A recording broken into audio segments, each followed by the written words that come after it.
Good afternoon, everyone. My name is Richard. So, first, let me confess. I play games a lot in my free time, especially the game Call of Duty. But my friends, my siblings, my dad, and even my grandma and grandpa also play games. So now, let me ask. Please raise your hand if you also play a lot of games. So I guess there are many of us who also enjoy playing games. By the way, I just want to let you know that by asking you that question, I'm not looking for the justification that it is okay to play a lot of games. Instead, there are just a lot of people who like to play games because obviously they are fun and they are a great pastime. So now, let me spend a few minutes sharing a few popular discussions on why games can be good and also why they can be negative for us, both of which I think are important to know. Have you ever heard that gaming actually helps to improve your memory? The more you use your brain to think and to memorize things, the more your brain will develop and grow, right? Well, this happens not only when you're at your development age, but also to adults. And let me ask, you guys have played the video game Super Mario before, right? Well, there was a study that was conducted between groups of college students and adults in their 70s and 80s. They were asked to play the game Super Mario World for 2 weeks. Before and after the game playing, the participants took a memory test. The result of the study was that those who played the game scored 12% higher compared to those who didn't, regardless of age. Isn't that amazing? That is good news for adults. You can still improve your memory and brain power simply by playing games like Super Mario. Today, there are games on just about everything. Game developers are using real history in their games. They are also using mathematical questions and logic. When I was younger, I built my own dream city in Minecraft. I spent months constructing my city with skyscrapers, hotels, mansions, the Eiffel Tower, the Colosseum, the White House, and even a Titanic. Minecraft had pushed my imagination and helped me to make my dreams a reality. And besides, I didn't have to worry about making mistakes because I could always just start over again. Games are just so amazing, and I love them all. But now that we've talked about the positives, let me talk about the other side of the coin, the negatives.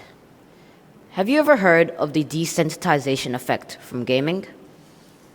Let me explain it this way. We know that bad words are forbidden, and us kids know that well because adults tell us so, right? When I first heard somebody say a bad word, I thought, oh my God, a bad word. Or when I said one for the first time and felt that I was doing something very wrong. Please don't tell my mom. But as you hear them more often, it starts to become pretty easy to say bad words, right? Because you've already heard them and maybe said them multiple times. It becomes more normal to you and you become less sensitive to it. Violent video games are somewhat giving you the same effect. When you play violent video games too much, you start to think that everything you're doing is normal. For example, stealing a car like in GTA games, or hurting people. You play that role so much that you start to think that it's normal, and you become less sensitive to it. Another popular argument against games is addiction. I'm sure you've heard of this before. When you're addicted to something, you start to neglect everything else. This causes problems like lack of social interaction, you procrastinate more on your homework, you lose sleep, and more. In fact, the World Health Organization has even recognized addiction to gaming as a real, diagnosable mental disorder. Okay, so now we know that games can be both good and bad for you. But one thing for sure is that games are built to make you addicted to them and to make you keep playing them. So now I am wondering, and this is the point that I'm trying to make today. What if I could be motivated and excited to do my homework and study like when I'm playing games? As a kid, I fully understand that homework and studying is something that I need to do as a student to build my knowledge, to build my discipline, and obviously to prepare me to become successful and make a good living when I grow up. But whenever I look at my physics or my mathematics textbook, I just can't wait to drop them and walk away. Why does studying have to be so boring?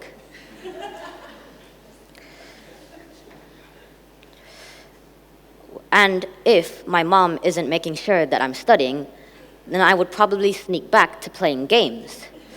My motivation has to come from fear of disappointing my mom, fear of abandoning my duty as a student to study and work hard, and not from my own motivation. So again, I am wondering, why can't studying be as fun as playing games?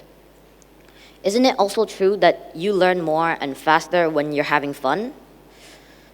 Imagine if I could be motivated and excited to do my homework and study like how I am motivated to play games. I would probably be able to finish school faster and learn a lot more while still having fun. Let's look at Regents. I think schools, not only Regents, have tried to make learning more fun for the students.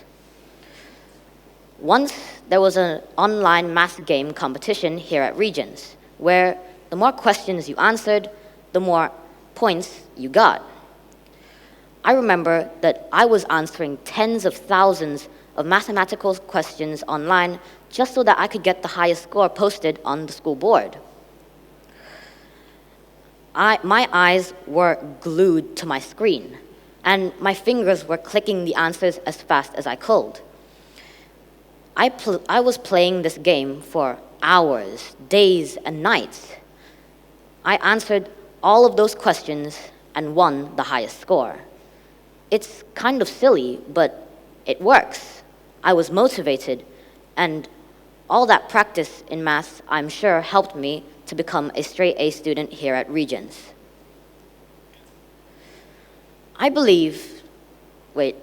Another example is the merit and plus point system that a lot of schools use.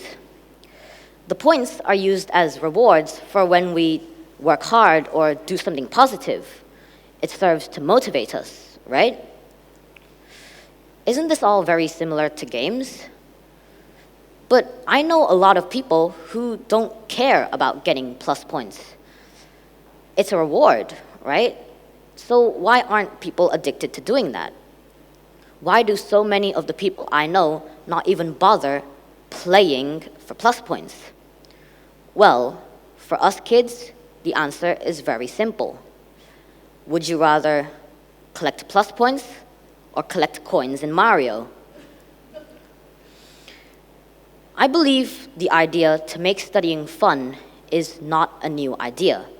Everyone is trying to do this because they know that if somebody can make studying as fun as playing that Call of Duty, then you probably would have created one of the best learning tools.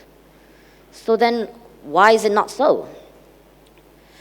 US GDP is around 20 trillion US dollars, and around 5% of that GDP is spent on education, which is around 1 trillion US dollars.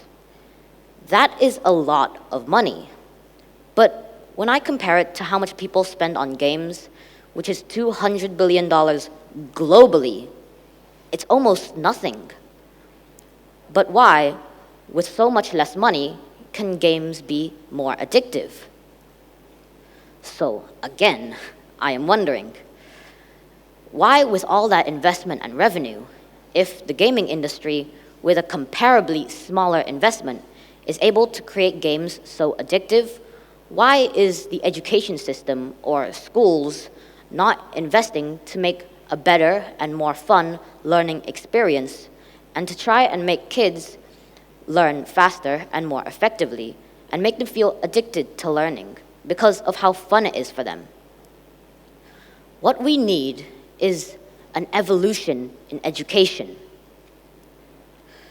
Imagine a world where kids are walking to school getting super excited to learn every day because it's fun and addictive. I believe that it's possible, and it'll be interesting to see how this all evolves someday. Thank you.